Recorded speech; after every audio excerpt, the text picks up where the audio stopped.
2 के अंदर क्या लिखा है वो हमने देख लिया था कि भाई इन case of violation of fundamental rights you can directly approach to high court or supreme court.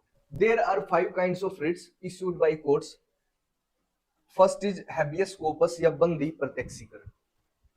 बंदी प्रत्यक्षीकरण या habeas corpus, इसका मतलब क्या है कि भाई जो भी आपने डिटेंशन में लिया है, किसी को अरेस्ट कर रखा है, कोई हिरासत में ले रखा पुलिस ने, उसको कोर्ट के सामने प्रेजेंट करो एज सुन एज पॉसिबल. पे इलीगल तरीके से बैठा है, उस पे उसका लीगली कोई राइट नहीं है, तो हाई कोर्ट और सुप्रीम कोर्ट उससे ये पूछ सकता है कि आप किस अधिकार से इस पद पर बैठे हो और इसको छोड़ दो. ठीक है, उससे ये पूछा जाएगा भाई किस अधिकार से बैठे हो, यहाँ ये तुम्हारा डेजिग्नेशन है ही नहीं. ओपिनियन, लोगों के ओपिनियन के द्वारा इनको ताकत मिली, लोग चाहते हैं ऐसा भी हो, बट ऐसा इतना पॉसिबल नहीं था, तो हमने डीपीएसपी में रख दिया इसको, फंडामेंटल राइट में. वेलफेयर स्टेट के लिए these are moral ideals. Moral ideals का मतलब होता है नैतिक विचार. ठीक है,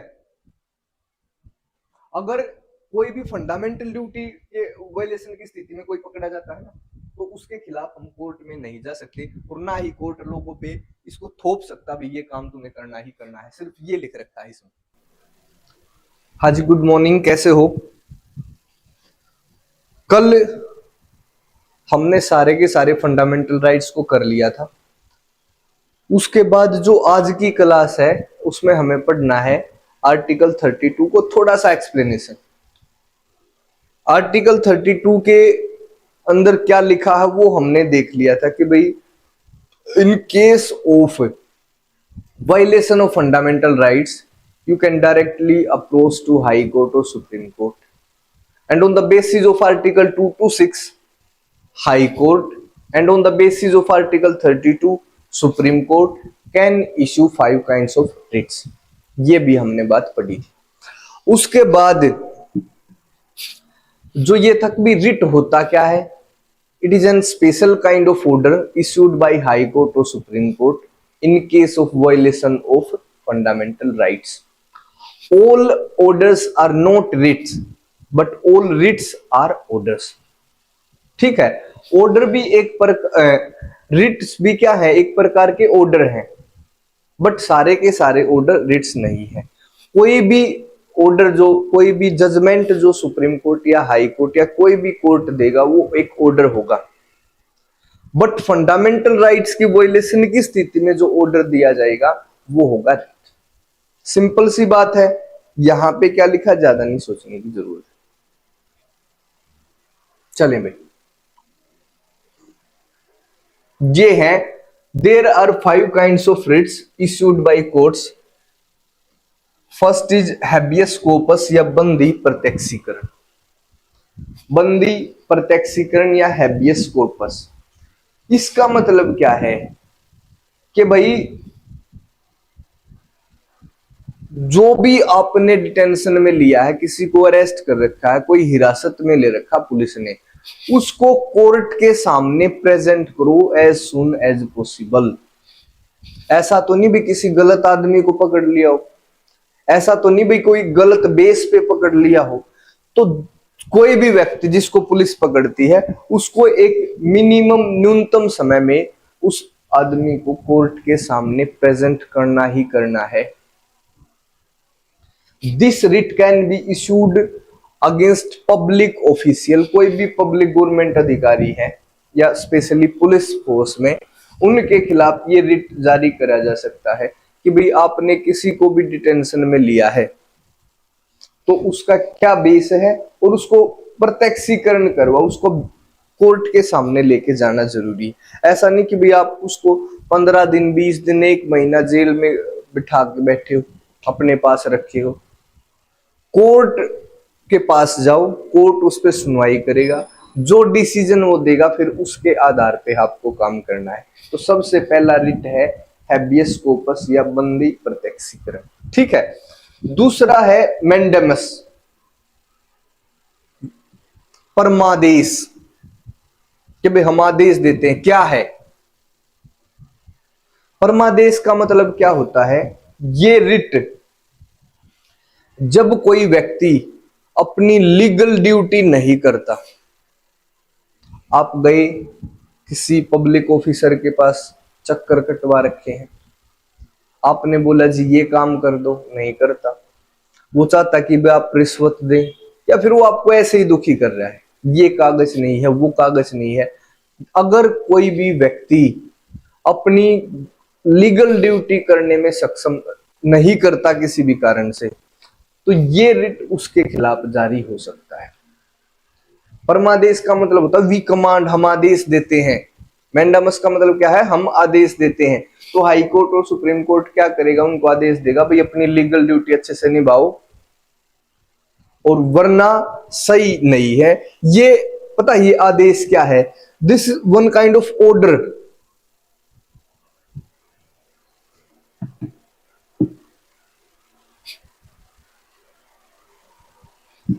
ठीक है, तो ये होगा भाई मैंडामस। मैंडामस सिंपल सा है कि भाई अगर कोई भी ऑफिशियल अपनी लीगल ड्यूटी को अच्छे से नहीं कर पाता या नहीं करता, तो उसके खिलाफ ये रिट जारी हो सकता है। इसके बाद है प्रोहिबिशन, प्रतिषेध। प्रोहिबिशन का मतलब होता है रोकना, टू फॉरबिड या मना करना। ये जो दोनों है, थर्ड और फोर्थ, ये लोअर कोर्ट्स के खिलाफ जारी होंगे। जब कोई कोर्ट अपने अधिकार क्षेत्र से ऊपर का कोई काम करता है, ऐसा केस चला गया कि भाई जो उसके अथॉरिटी में नहीं है और वो कोर्ट उस पर काम कर रहा है, तो हायर कोर्ट प्रोहिबिशन रिट जारी कर सकता, भाई तुम क्यों ये काम कर रहे हो, this is not in your authority, ये आपकी अथॉरिटी का है ही नहीं। जब कोई भी कोर्ट अपने अधिकार क्षेत्र से बाहर जाकर काम करता है, उसके खिलाफ ये प्रोहिबिशन रिट जारी होता है। सिंपल। उत्प्रेषण या रिट ऑफ सर्टोररी, ये जो रिट है ये भी लोअर कोर्ट के खिलाफ, जो भी संस्था जिसमें कोर्ट की पावर है, कोर्ट जैसी है, उसके खिलाफ ये दोनों रिट जारी होते हैं। इसमें क्या होगा, उत्प्रेषण में भाई आपसे पूछा जाएगा, आपको ये बोला जाएगा कि भाई आपके पास जो मामला है आप उसको हायर कोर्ट को ट्रांसफर करें। जैसे कोई केस चल रहा है भाई किसी लोअर कोर्ट में, और ऊपर वाले कोर्ट को ऐसा लगा कि ये केस ऊपर आना चाहिए। मान के चलो कोई छोटा सा कोई केस है और जिसपे सुप्रीम कोर्ट या हाई कोर्ट को ऐसा लग रहा है भाई इस केस के ऊपर तो पूरे देश का ध्यान होना चाहिए, अगर ये यहाँ पे छोटे कोर्ट में रहेगा तो लोगों को पता नहीं चलेगा, ये इंपॉर्टेंस का केस है, तो कोर्ट क्या आदेश दे सकती है इसको, लोअर कोर्ट को, भाई इसको ऊपर ट्रांसफर कर दो। समझ आई है ये बात।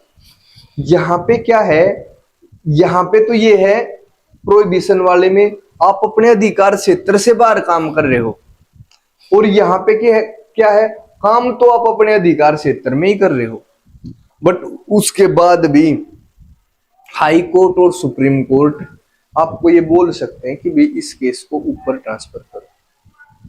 सिंपल सा है। उसके बाद है अधिकार परीक्षा, क्यों वारंटो। इसका मतलब होता किस अधिकार से, सवाल पूछा है यहाँ पे, अधिकार परीक्षा क्यों वारंटो, ये पब्लिक ऑफिशियल के खिलाफ जारी करा जाएगा हाई कोर्ट और सुप्रीम कोर्ट के द्वारा कि आप किस अधिकार से यहां बैठे हो। जब उन्हें ये ऐसा लगता है कि भी कोई भी व्यक्ति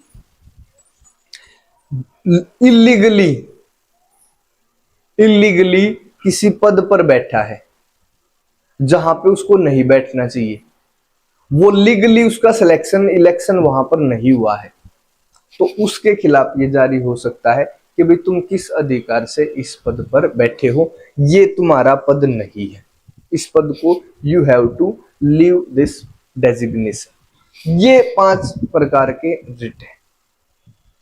फिर से सुन लो, ये 2 रिट तो वही नॉर्मली लोअर कोर्ट्स के खिलाफ, बाकी जो है अधिकारियों के खिलाफ।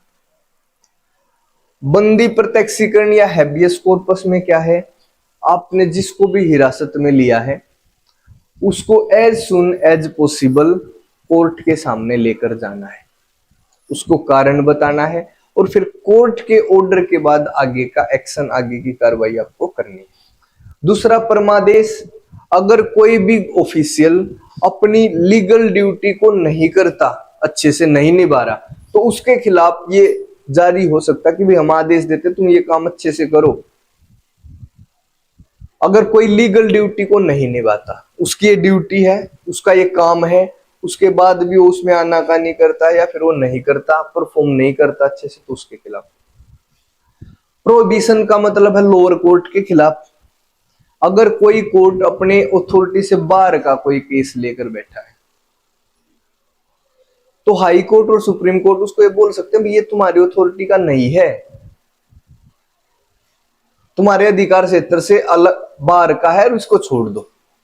जहां के जिसके अधिकार क्षेत्र में है उसके पास इसको जाना चाहिए, यह है प्रतिषेध। और उसके बाद उत्प्रेषण रिट ऑफ सिरिटीरियो, इसका क्या मतलब है? जब आपके पास कोई केस है और हायर कोर्ट को ऐसा लगता है कि भी ये ऊपर आना चाहिए, इसमें जो वैल्यू छुपी है, इसमें जो मुद्दा है वो नेशनल या स्टेट या इंटरनेशनल लेवल का है, और ये इस केस की सुनवाई होनी चाहिए हायर कोर्ट्स में, तो आपको बोल सकता है कि भाई इसको ऊपर ट्रांसफर कर दो।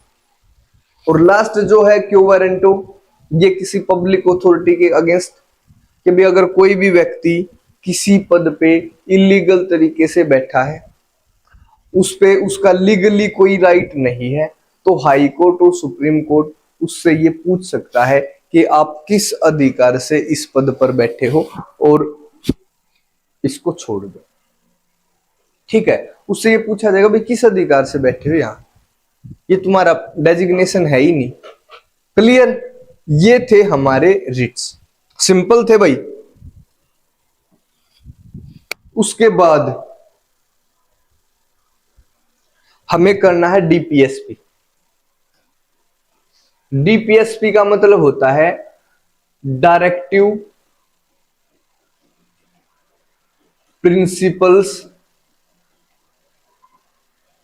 Of state policies.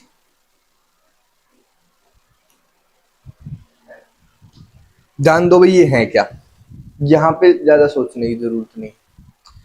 ये जो डीपीएसपी का कॉन्सेप्ट है, ये इरिश कॉन्स्टिट्यूशन से, आयरलैंड के संविधान से बोरो करा गया है। ध्यान से सुनना भाई, बोरो करने का मतलब ये नहीं है कि भाई उसकी हमने कॉपी कर ली, कट कॉपी पेस्ट। ये कॉन्सेप्ट वहां था, हमें अच्छा लगा और हमने सोचा कि भाई अपने देश में भी ऐसा ही कॉन्सेप्ट होना चाहिए, फिर हमने अपने हिसाब से इसमें अलग अलग प्रोविजन करे। ठीक है, तो इस पेज पे सिर्फ ये इसकी हिस्ट्री है, ये ध्यान रखना है। सिर्फ ये लाइन जो मैंने यहां पे अंडरलाइन कर दी, दिस जो concept of DPSP is borrowed from Irish constitution. अब ये है क्या? ये भी आपके अधिकार है, बट ये फंडामेंटल राइट्स नहीं है।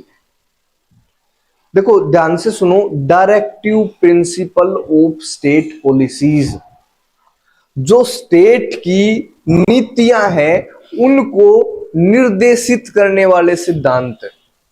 जैसे स्टेट को कोई पॉलिसी बनानी है तो इन प्रिंसिपल को देखेगा वो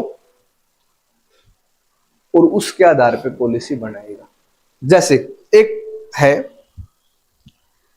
समान काम के लिए समान वेतन। ठीक है भाई, इक्वल अगर कोई काम कर रहा है, जैसे वो जेंडर मतलब एक महिला है एक पुरुष है और वो एक ही काम कर रहे हैं, तो एक काम के लिए एक वेतन या एक जैसा वेतन होना चाहिए। तो गवर्नमेंट जब भी कोई पॉलिसी बनाए तो ध्यान रखे भाई कि अगर सेम काम कर रहे हो तो सेम उनको सैलरी मिले।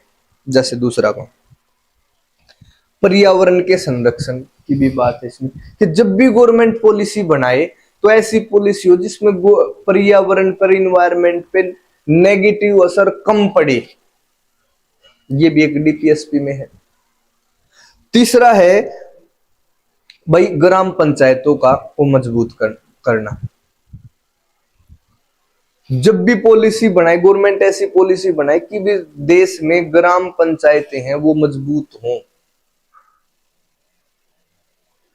एक जैसे यूनिफॉर्म सिविल कोड, समान सिविल संहिता, इसका मतलब है सबके लिए समान कानून हो। ऐसी पॉलिसी बनाओ ताकि सबको एक जैसे कानूनों के अधीन लाया जा सके।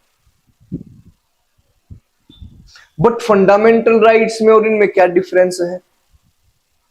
फंडामेंटल राइट्स के वायलेशन की स्थिति में you can approach to high court और सुप्रीम कोर्ट, बट ये नॉन जस्टिसिएबल है। नॉन जस्टिसिएबल का मतलब होता है जिसके वायलेशन की स्थिति में अगर ऐसा पॉसिबल नहीं होता गवर्नमेंट के लिए कि वो समान काम के लिए समान वेतन दे, तो आप सिर्फ इस आधार पे हाई कोर्ट और सुप्रीम कोर्ट में नहीं जा सकते कि जी मुझे समान काम के लिए समान वेतन नहीं मिलता। किसी ने ये भी इल्जाम लगाया था भाई जब कोर्ट में नहीं जा सकते तो इनका फिर फायदा क्या है? आर्टिकल 32 आपने पढ़ा था, उसको ही संविधान की आत्मा क्यों बोला गया था? क्योंकि वायलेशन की स्थिति में you can approach to high court और सुप्रीम कोर्ट, बट यहां वायलेशन हो जाता तो फिर नहीं जा सकते। ये ऐसा क्यों करा गया? क्योंकि भाई गवर्नमेंट के पास उस समय इतने रिसोर्स नहीं थे, ठीक है, इतने रिसोर्स नहीं थे, और रिसोर्स ना होने की स्थिति में ये इनको लागू करना एक पॉसिबल सा काम नहीं था। फिर आदमी कोर्ट में खड़े रहते, काम गवर्नमेंट कर नहीं पाती। तो बट ये लिख दिए कि भी हर गवर्नमेंट को इनको फॉलो करना है, ये क्राइटेरिया बना दिया। जब भी पॉलिसी बनाओ इस पे एक नजर रखो। अब जैसे हम लोगों को भी पता है अगर गवर्नमेंट इनको ध्यान में नहीं रख के काम नहीं करती तो हम क्या करेंगे? उस गवर्नमेंट को अगले इलेक्शन में चुनाव हरवा देंगे। ये किसी गवर्नमेंट को एसेस करने का भी तरीका है। अगर कोई गवर्नमेंट डायरेक्टिव प्रिंसिपल के हिसाब से काम नहीं करती, मर्जी है भाई वो काम करे या ना करे, ठीक है, क्योंकि ये नॉन जस्टिसिएबल है, हम कोर्ट में तो जा नहीं सकते, बट कम से कम हमें तो पता चल रहा है ना भी ये क्या काम कर रहे हैं, क्या ये डीपीएसपी के अनुरूप चल रहे हैं या चलने की कोशिश कर रहे हैं या उसके अगेंस्ट चल रहे हैं। तो ये गवर्नमेंट को एसेस करने का भी एक, उसको मूल्यांकन करने का भी एक तरीका है डीपीएसपी। ये वो सिद्धांत हैं जिनके आधार पर गवर्नमेंट को काम करना होता है, ठीक है। तो ये थोड़ा सा आगे इसमें चलेंगे। और जो डीपीएसपी है ना भाई, अपने कॉन्स्टिट्यूशन के पार्ट 4 में है, इसमें आर्टिकल 36 टू लेकर 51 तक इसमें आर्टिकल है। ये थोड़ा सा और लिख लेना, आयरलैंड के कॉन्स्टिट्यूशन से लिया गया है। Directive principle of state policy इसकी फुल फॉर्म है, पार्ट 4 में है, और आर्टिकल 36 से 51 है, ठीक है।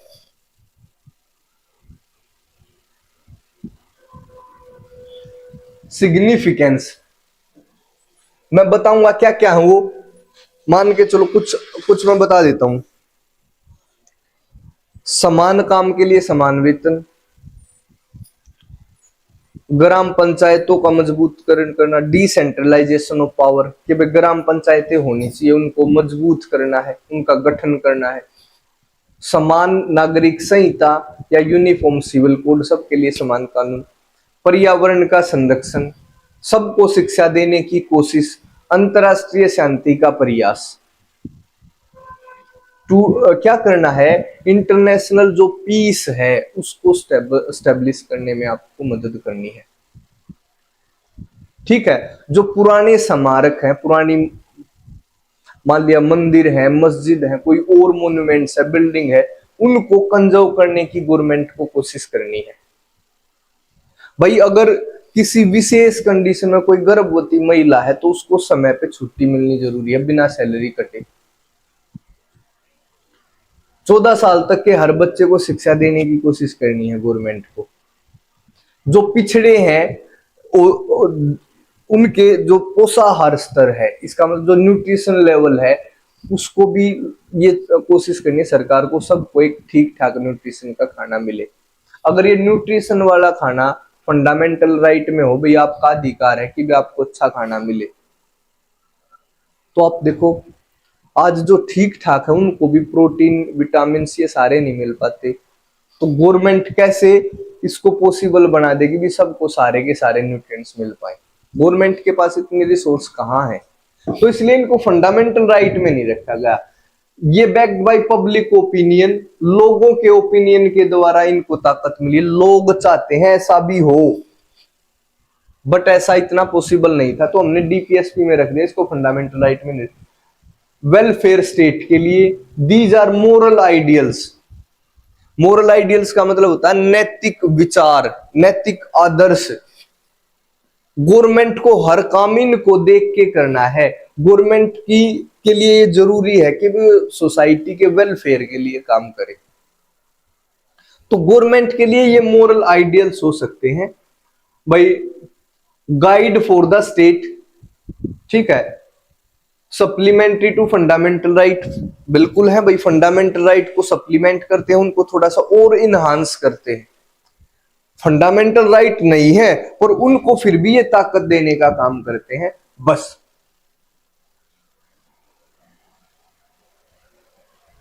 ये दो चार चीजें इसमें ध्यान रखनी, और क्या है कुछ भी ध्यान नहीं रखना। देखो ये पूरा ये वैसे ही लिख रखा है, बस ध्यान क्या रखना है, इनका सिग्निफिकेंस क्या है। एक तो गवर्नमेंट को एसेस कर सकते हैं हम, लोगों के भी विचार हैं, गवर्नमेंट के सामने नैतिक आदर्श है जिनको देख के गवर्नमेंट को काम करना है। अगर गवर्नमेंट इनसे अलग काम करती है तो कम से कम हम कोर्ट में तो नहीं जा सकते, बट अगले चुनाव में तो बदला ले सकते हैं कि भी हमारे वेलफेयर के लिए तो काम नहीं करते। ये जो डायरेक्टिव प्रिंसिपल कॉन्स्टिट्यूशन ने बना के दे रखे हैं इनको, ये उसके अनुसार तो काम ही नहीं कर रहे, तो फिर हम उसको चुनाव में ठीक है देख सकते हैं भाई। जो ये है नॉन जस्टिसिएबल है कि भाई इनको not enforceable by any court, guideline to the central and state government. देखो नॉन जस्टिसिएबल का मतलब जिसको न्याय जो कोर्ट है वो फोर्सफुली लागू नहीं कर सकता, इसके खिलाफ आप कोर्ट में नहीं जा सकते, ये होते हैं non justiciable. Fundamental right justiciable. ये गाइडलाइन है सेंट्रल और स्टेट गवर्नमेंट के लिए। It is duty of the state to apply these principle in making law to establish a just society in the country. ये किसी भी स्टेट की government की ड्यूटी है कि जब कोई भी कानून बनाती है तो इनको लागू करे ताकि एक लोक कल्याणकारी समाज बन सके, देश के लोगों का कल्याण हो सके। डीपीएसपी अब ये है, कुछ इसमें सोशलिस्ट हैं, मतलब डीपीएसपी में अभी बताया ना 36 से लेकर 51 तक है, तो इनमें से कुछ तो सोशलिस्ट सिद्धांत है, समाजवादी, कुछ गांधीयन जो गांधी जी चाहते थे, जैसे अभी बताया था भाई एक जो ग्राम पंचायतों का सुदृढ़ीकरण हो, जो लोकल गवर्नमेंट है उनको स्ट्रेंथनिंग करा जाए। कुछ लिबरल है, इसको ध्यान रखने की ज्यादा जरूरत नहीं है कि भाई कौन क्या है, आप सिंपली सिर्फ 5-7 का एग्जाम्पल होना चाहिए भाई डीपीएसपी कौन कौन से हैं बस। What are fundamental duties?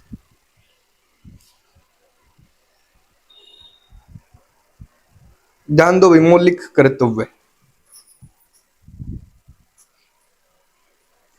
Part 4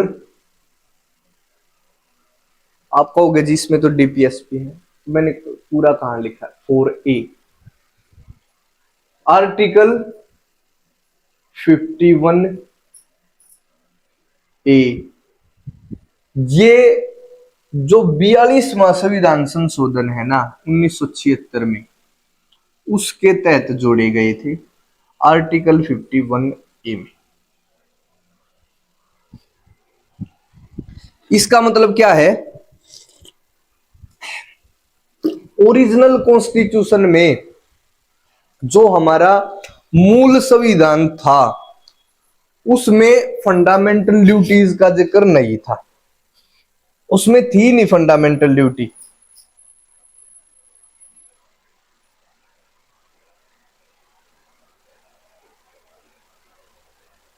ठीक है, ये 42वां संविधान संशोधन करा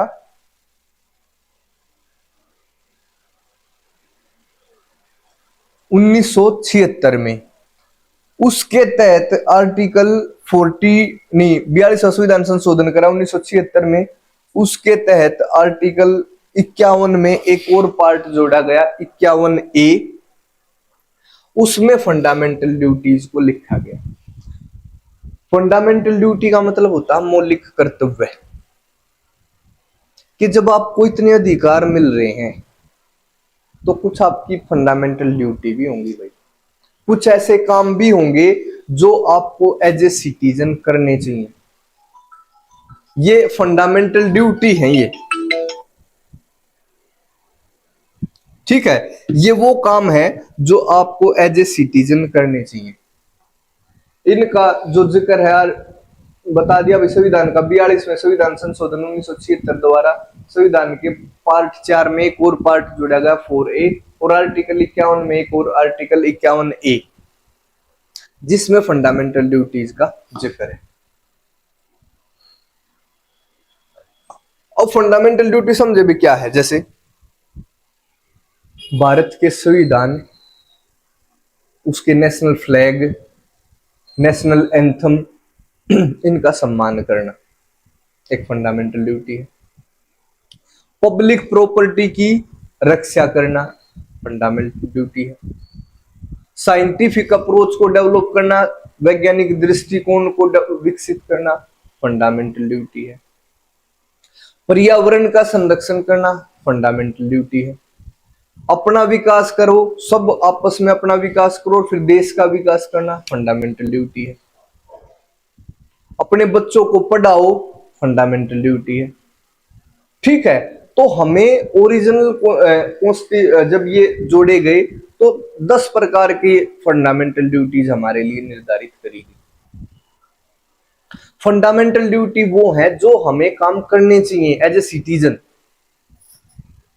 बात पता चल गई भाई, देश का, संविधान का, उसके राष्ट्रीय गान का, भाई राष्ट्रीय ध्वज का सम्मान करना, वैज्ञानिक दृष्टिकोण को डेवलप करना, समझे, पब्लिक प्रॉपर्टी की रक्षा करना, देश के उत्थान के लिए, देश के विकास के लिए हमेशा प्रयास करना, अपने बच्चों को पढ़ाना, ये सारी क्या है फंडामेंटल ड्यूटी है। अब इनका सिग्निफिकेंस क्या है, देखो, the section fundamental duties was not a part of original constitution. The idea behind fundamental duties was to remind the citizens of the country that they have certain obligation towards the country and society. इनको संविधान में लेकर आने का उद्देश्य था कि भी नागरिकों को यह बताया जाए कि भी आपकी भी जिम्मेदारी है इस देश और समाज के प्रति। ऐसा नहीं है सिर्फ राइट लेके बैठ जाओगे, you have some duties also, जो इस पार्ट में रखी गई। अब ये भी नॉन इनफोर्सिएबल है, नॉन जस्टिसिएबल है। अब वैसे अगर कोई भी फंडामेंटल ड्यूटी का वायलेशन करता है तो उसको दंड दिया जा सकता है, बट कोर्ट इनको, ये नॉन इनफोर्सिएबल, नॉन जस्टिसिएबल है भाई, ठीक है। अगर कोई भी फंडामेंटल ड्यूटी के वायलेशन की स्थिति में कोई पकड़ा जाता है ना, तो उसके खिलाफ हम कोर्ट में नहीं जा सकते, और ना ही कोर्ट लोगों पे इसको थोप सकता भी ये काम तुम्हें करना ही करना है। सिर्फ ये लिख रखा है इसमें, ये भी, ये तो पेज हो लिया अपना। Right to property,